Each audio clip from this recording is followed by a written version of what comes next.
Hi, it's me, Alex, a stay-at-home reader.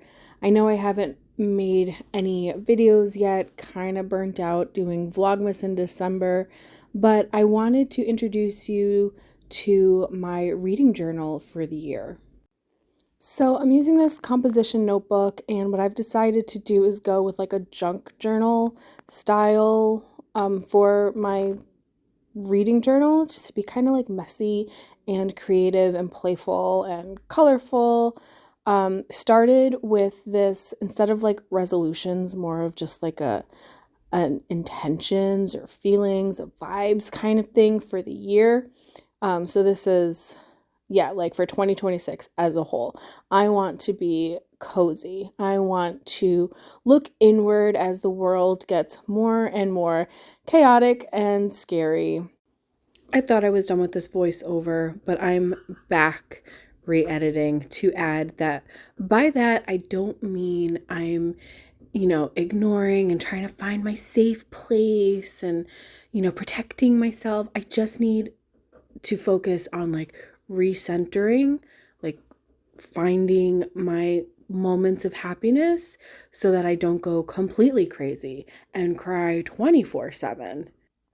And I want to focus on documenting, journaling, getting, you know, hands on paper and really creative. So, uh, to turn now specifically to book plans, I made this organizer on Canva, and it's basically just buddy reads, reading challenge, book club, and kind of paste them out across the year, with space to add books as my in person book club chooses them, and also tracking my book selected for the Read Good Challenge. And then for the month of January, I created this mood board, specifically winter vibes, kind of thinking about, you know, new year, new me, or new year, more me, I guess.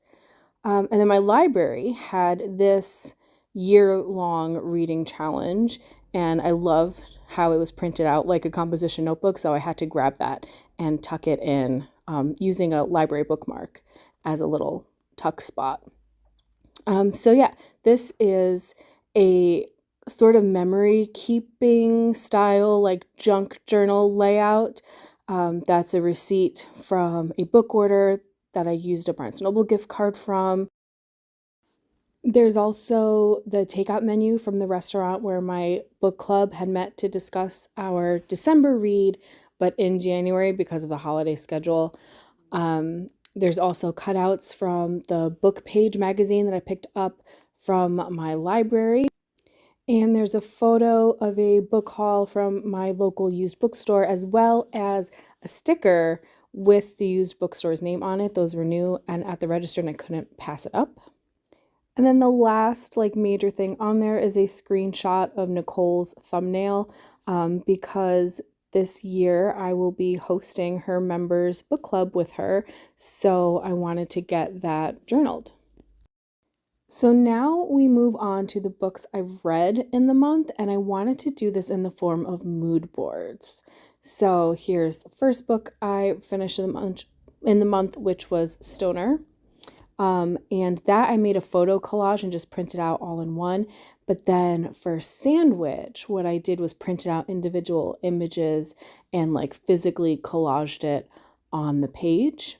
And then took some markers to highlight things, added some stickers that I already owned and some washi tape. And now here's where I went crazy. The next book I read was like Water for Chocolate. And my plan going into this was to do like a half page collage for each book. But yeah, this was a full 2-page spread. So then I went small again for the next book, which was The Ghost Road. That again, I just printed out the cover and printed out a little photo collage. But then Sourdough by Robin Sloan, this one needed more space. So, I didn't go quite as crazy as I did with like Water for Chocolate, but this one was really fun to print out a bunch of images that just give me vibes of the book. And then The Particular Sadness of Lemon Cake. So I started with searching for food images, that, food that has faces or things that just reminded me of the book. And then I realized while reading that I was getting a lot of surrealism vibes. And so I wanted to find pictures, or paintings, art in the surrealist style that I felt like represented each character. I am also documenting my reads for the year in this mini composition book, and here is where I'm actually writing out my thoughts, tracking the format I read in. My sister got me a little portable Kodak printer for Christmas, and I love it because I could basically print four at a time book covers, and they print out as stickers. So when I got that, I was like, oh, I'm definitely using this for a book journal.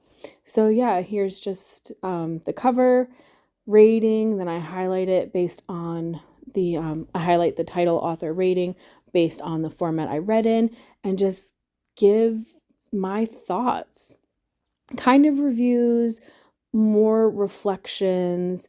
They have to do with, how I was reading, why I was reading, my thoughts while reading.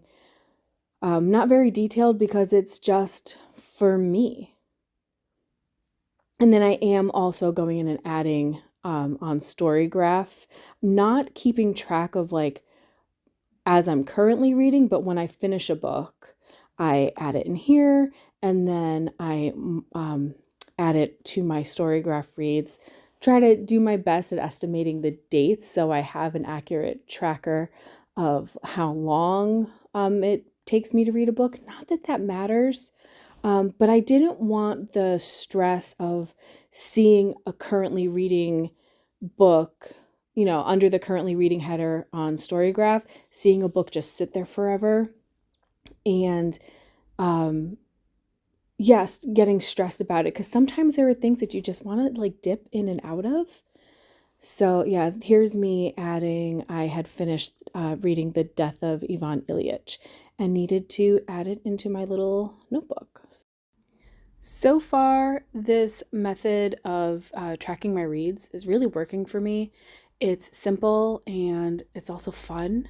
It's keeping me motivated to update in the two notebooks that I have going.